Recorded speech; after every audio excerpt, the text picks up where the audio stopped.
change. Change isn't always easy, and I think we can all agree that change can make us pretty uncomfortable when we're in the midst of it. However, change makes room for growth, y'all, and growth is essential in being and becoming the best version of ourselves. On this episode, I'll be sharing my thoughts, personal experiences, and some scriptures I've been leaning on and learning from recently surrounding the topic of change and really embracing change. What I've learned the most so far is that when you start thinking of change as a way for God to expand your territory, change begins to feel more like an opportunity rather than just a challenge. I hope you'll join me on this week's episode and share this episode if you know somebody that could really use some encouragement in this season of change in their life.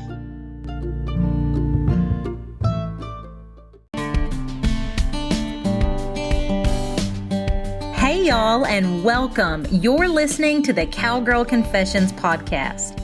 I'm your host, Dakota Dawn Johnson, small-town cowgirl with Southern roots, blazing a trail as a Midwest ranch wife, mama, and businesswoman. The mission of Cowgirl Confessions is to share the wonderfully wild and Western life stories of cowgirls from all walks of life. We'll talk about the highs, the lows, and everything in between when it comes to navigating careers, cowboys, kids, and cattle. Legendary cowgirl Dale Evans said it best. Cowgirl is a pioneer spirit, a special brand of American courage. The cowgirl faces life head-on, lives by her own lights, and makes no excuses. Cowgirls take stands. They speak up. They defend the things they hold dear. A cowgirl might be a rancher, a barrel racer, a bull rider, or an actress. But she's just as likely to be a checker at the local Winn-Dixie, a full-time mother, a banker, an attorney, or an astronaut. If you're into wet saddle blankets, talks with God, buckets full of laughter, and the life lessons learned in the process, kick off your boots and settle in. I pray these stories encourage, empower, and give you just the leg up you need. Here's to embracing the cowgirl state of mind, no matter how wild and Western life may get along the way. All right. Guys, thank you for being here for another episode of the Cowgirl Confessions Podcast. As you can tell, I'm still hung up on Matthew McConaughey's Green Lights book. If you have not had a chance to go give that a listen or read it, I highly encourage it.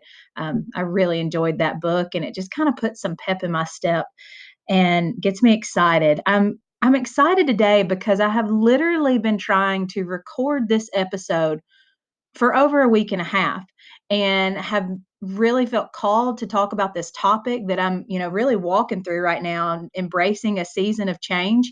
And I have not had a good 15 or 20 minutes of just quiet time to where I could sit down and physically record this. So I'm excited that this is actually happening right now, today. This is coming to you like real time that I'm recording this. And I just want to thank you guys, you loyal listeners, for your patience. I'm sorry we didn't have an episode out last week, but it just seems kind of fitting that, things came up, things were changing. Hence the topic today that we're going to talk about, embracing change in a season of change. Before we get started, I want to share one of the reviews from our listeners, and y'all have been incredible about going and, leaving feedback on iTunes as well as reaching out through, Messenger and things like that. So just thank you. It really, really helps me understand, what you guys want to hear more of, and some things that I should tweak and can do better to just make this, overall just continue for us to grow in this podcast and meet the needs of our listeners. So thank you so much for all reaching out and giving us your feedback. This comes from Kelsey Jo Blevins, and it says, even though I've never personally met Dakota, she makes you have this warm and friendly feeling through this podcast that makes you feel like you've known her forever. Thank you so much, Kelsey. She continues, the women she interviews on this podcast are equally warming as well as inspiring to anyone who has gone through the trials and tribulations of trying to make a life of your own. Give this a listen. And Kelsey, thank you so much. It's hard sometimes to read a review, even like the kindest of reviews about myself. Um, but I so appreciate it. It's very encouraging. And more than anything, I just want to, let you know what a blessing, you taking the time to leave that review is. And I just enjoy being able to, have a place that women can come and share their stories that are encouraging, as you said, and just inspire people as they're walking through their own trials and, um, give them some hope that there's opportunity and light on the other side of that season that they're in. So, all right, you guys, change. That's what this episode is about. And just to kind of bring you up to speed, catch you up if you're a new listener here, I really, really enjoy, being a podcaster, a podcast host. But my full time job is I'm a sales rep at Ariat International. And in March, I celebrated 8 years of being officially full time with them. And January marked 7 years that I have been an apparel sales rep. And so for the past 7 years, I have been traveling essentially the same territory, calling on the same accounts. I've forged some incredible relationships and learned just so much from the people I've had the opportunity to work with, all of my different retailers. And, more than anything, I don't look at my job as, oh, I sell pants and shirts for a living.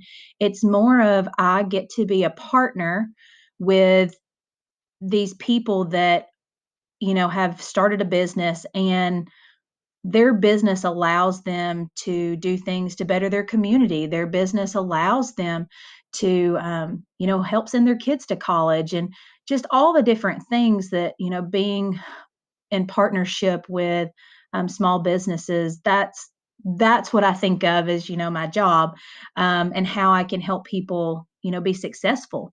And through that, I'm selling shirts and pants. Well, for probably it's been almost 5 years ago, I started praying for this opportunity, and it didn't exist at that time. And but I was just, really prayerful about it and have continued to pray for it over the past almost 5 years. Now, that if this certain territory ever opened up and there was an opportunity for me to shift roles in the company and sell footwear in this territory, that I wanted to do that. And I've actually, received that opportunity. That has happened within the past 30 days. And I just completed my first week as a footwear sales rep. I now have Missouri and Iowa as my territory. And I'm really, really looking forward to just meeting all the people that I'm going to get to work with and partner with in that territory. And I have a lot to learn as well because I've been selling pants and shirts for the past 7 years. And while, I'm still grateful that I'm getting to, stay with the same company and all of those things, it's still a pretty big change. It's a career shift for me. And while that's kind of the big change that has happened, anytime I've experienced change, it doesn't seem like there's just one set thing. It's kind of a ripple effect. You've got, minor changes underneath this change, but at the end of the day, they can be a little overwhelming when they all start to build up. And when you start to get people's feedback. Some ask for, some not so much, some not at all. And when you start getting feedback from people about this change or these changes that are happening in your life, it's like, what do I do with all this? Like, how do I sort through it all and continue to embrace this change, this season of change that I'm in the midst of, and a season of change that I prayed for?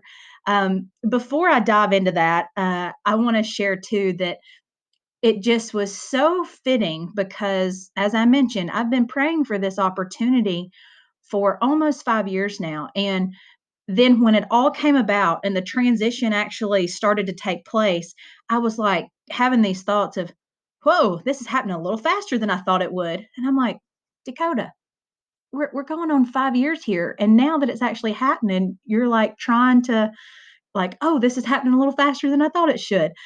Just a really good reminder that God's timing is perfect timing, and that sometimes, even when you've prayed for something and it actually comes to fruition and starts happening, change is uncomfortable. It requires growth. It requires learning new things.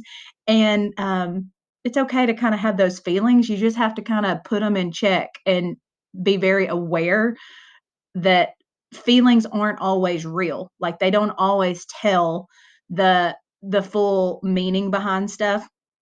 They're just feelings and figuring out what to do with those. So, I mentioned that, I'm a week into this role and I had the best week last week. Traveled, got to see some accounts in Iowa and Missouri. They were all so, so kind to me. And it was like deja vu of really kind of going back to when I first became an apparel sales rep. And, you just show up, you do the best you can with the tools that you have. You don't have it all figured out yet, but from my experience, I mean, when people can see that you truly are showing up, you're doing your best. And if you don't know the answer to something, just be honest and tell them that, you know what, you'll figure it out. You'll reach out to somebody who does and get back with them. That'll go a long way. Just being there and then, following through on what you say you're going to do. Um, when I started sharing this transition, this new career opportunity that I was going to step into with some people, I realized that there were three categories that people fell into. I either had, the people that were really going to be my cheerleaders, and then I had the people that were already being critics. And then this third category, I feel like doesn't get talked about a whole lot, but they're very, very important and very much there when change happens in our lives. It's this group of very concerned people. And so you've got your cheerleaders, you've got your critics, and then you've got the concerned. And through all of this, I've really been leaning into and just trying to learn more from scripture and how to not change the way that, these people feel or how they think, but more so to equip me with the knowledge and help me go on to take the actions that, are going to help me move forward in this season of change, help me avoid becoming really overwhelmed, but also seeing, what I can learn from these people, because whether we want to admit it or not, they all are bringing something to the table. And sometimes it's that advice you didn't ask for and didn't really care to hear. But there's always something that we can learn, in the season of change from these different types of people. So, first are those cheerleaders. And through my experience this time around, I just want to say that, like, cheerleaders are so, so valuable. And you know what? If you don't have a cheerleader, whatever you're working on right now, or if you're in a season of change and you need a cheerleader, please reach out to me. I would love to know more about what you're doing, and be able to, cheer you on in that endeavor. But cheerleaders, we just need to take the time to let them know how much we appreciate them. And a handful of people in my life have just been incredible cheerleaders through me making this transition. And they're the people that know, like, they knew before I ever got this opportunity that I had been praying for it for quite a while. And they knew more details as to why, both personally and professionally, I was so excited about this opportunity. I didn't have to really go in and explain all that to them because they already knew. But it's a smaller group of people in my case that knew all this group of cheerleaders. And so, one verse that kept popping up that I had multiple cheerleaders send me, and these are people that aren't even, connected other than I'm just friends with them. They don't personally know each other. But this one verse that I kept getting sent from my cheerleaders was Philippians 4:6-8. And it says, "Do not be anxious about anything, but in every situation, by prayer and petition with thanksgiving, present your request to God. And the peace of God, which transcends all understanding, will guard your hearts and your minds in Christ Jesus." Finally, brothers and sisters, whatever is true, whatever is noble, whatever is right, whatever is pure, whatever is lovely, whatever is admirable, if anything is excellent or praiseworthy, think about such things. And so, this part, that very last part, think about such things. That's what, I just kept having them, encourage me in that way because they knew, as I was encountering the critics and the concerned, as this new opportunity for me was unfolding and more people were hearing about it, the cheerleaders in my life continued to remind me that, like, there are things that you need, like, this is a good thing and you prayed for this. So be thankful. And it's okay to have feelings, but just think about how you're going to digest those feelings, what you're going to do with them, and what you can learn from what, these critics and the concerned people in your life are sharing with you.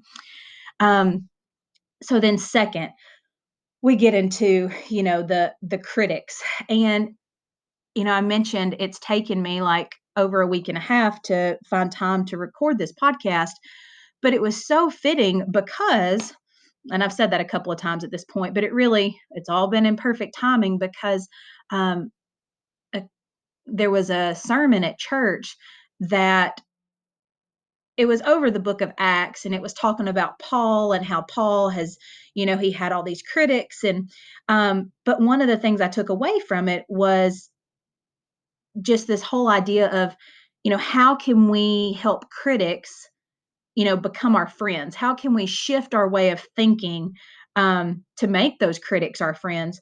And um, I'll go ahead and share those kind of six topics with you now, and then circle back around to the scripture that I've been leaning on when it comes to the critics. And we all have them, we just do. That's part of life, and you just have to learn how to work with them. Um, and I say work with them because, dealing with them for me seems like kind of a negative connotation, where when I use the term work with a critic, it helps me think of how I could work, to really make them my friend, to learn from them.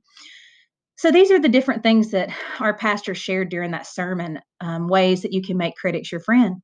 One is that they help us better prepare. When you think about being criticized, you're going to want to have yourself pretty buttoned up and really know what you're talking about and why you feel the way you feel. Second, a critic might provide a nugget of truth. Y'all, we all have blind spots, myself included, and a critic might be actually helping me become more self-aware about some of those blind spots in my life. Third is a critic helps your determination to follow through. Um, put me in a corner and tell me I can't do something, by George, I'm going to figure out how to do it and show you. I mean, that's just kind of, it's just how I'm wired. And um, so critics can help you in that way as well. A critic's going to help you examine your motives. They're also going to help you see others' viewpoints, because in the process of them kind of criticizing where you're at or the choices that you're making, you're going to hear and kind of see their viewpoint through that process. And last but not least, this is one that I've really leaned into through this process, and it's helped me a ton. Is critics push you to articulate your viewpoint more clearly, and that is so adequate for this because.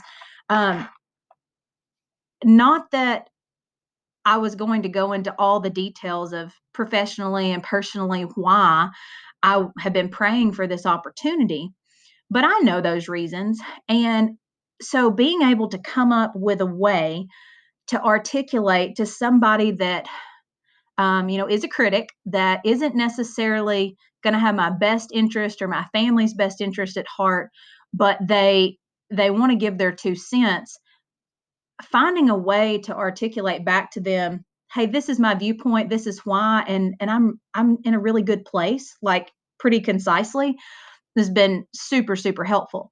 The verse that I've really looked at for encouragement in dealing, or not dealing, working with critics, is 1 Corinthians 16:9. And it says, because a great door for effective work has opened to me, and there are many who oppose me.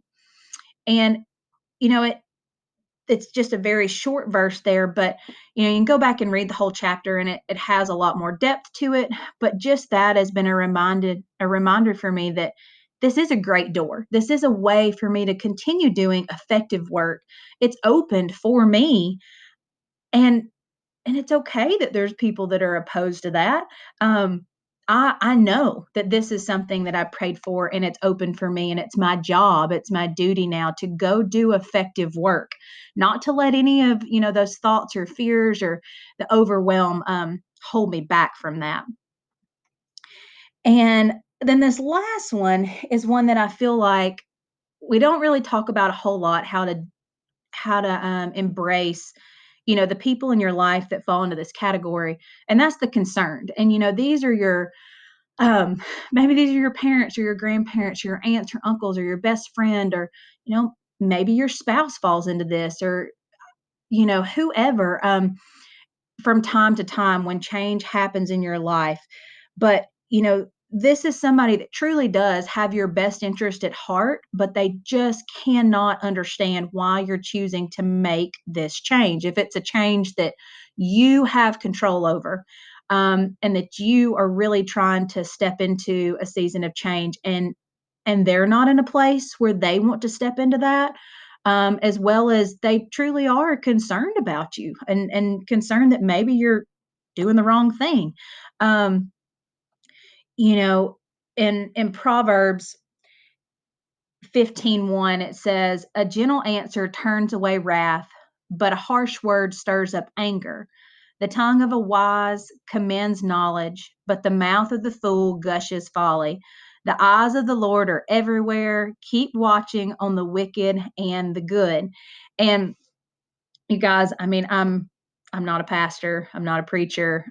There's so much that I don't know about the Bible, and I'm constantly learning every single day. But from that scripture, what I've held on to is that how we choose to respond to the people in our life that are truly concerned, it's different than you know how you respond to the cheerleader and how you respond to the critic. Just how we choose to digest what somebody in our life that is truly concerned about us, what they say, and then how we choose to respond to that, are really important, because for the most part, the people that are concerned about you, they're coming from a really genuine place. They care about you. They want to see you make good decisions. They want to see you be successful at whatever it is you're doing. They just can't fully understand it.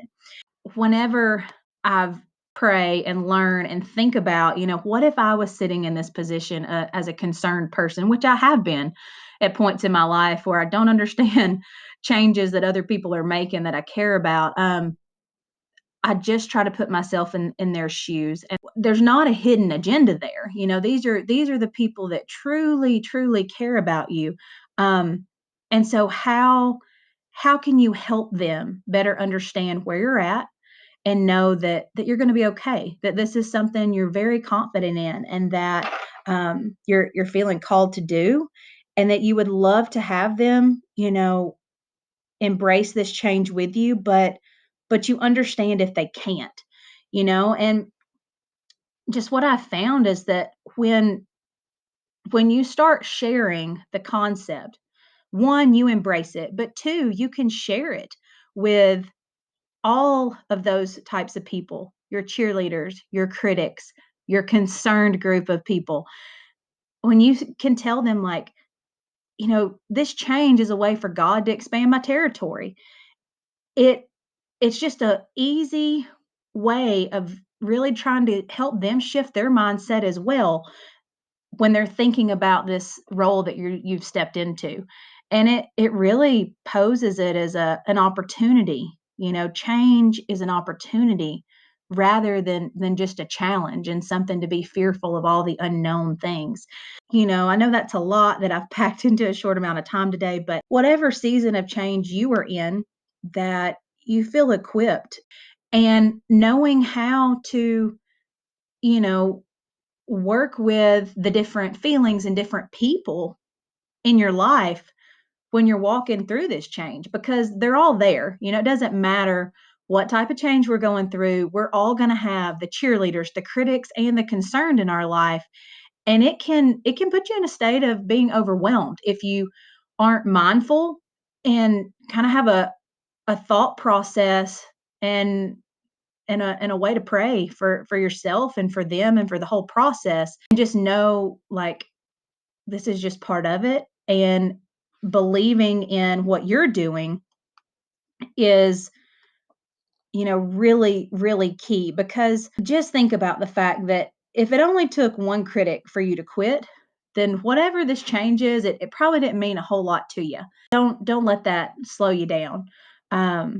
Just help it put a little fire in your belly, if anything, and encourage you to keep embracing this change. And just know that as you're praying, like, God can use this change to expand your territory, and be open to that. Be open to those new opportunities that He's going to set in front of you.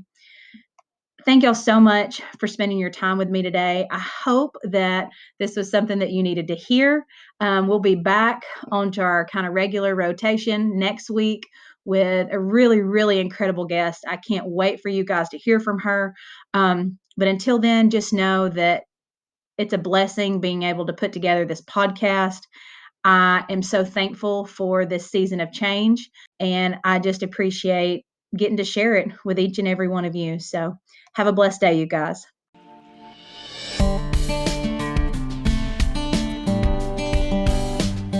Thank you for spending your time with me on the Cowgirl Confessions podcast. I'm so glad y'all stopped by. If you could take a moment to share this episode and tag us on social media, I'd be happier than a cowgirl in a sea of buy one, get one vintage turquoise. Subscribe to make sure you don't miss an episode. New episodes will be released bi-monthly. Please leave us a review if you feel so led by going to iTunes. Your feedback will really help us breed the idea of grabbing life by the horns with a cowgirl state of mind into women across the globe. Some that may have never even had the privilege to throw their leg over a horse, but could most certainly use the cowgirl state of mind while navigating life. Thanks again, y'all. Until next time, keep pursuing your dreams with that all-go and no-woe mentality. Remember, you're writing a story that's worth saddling up for, sister.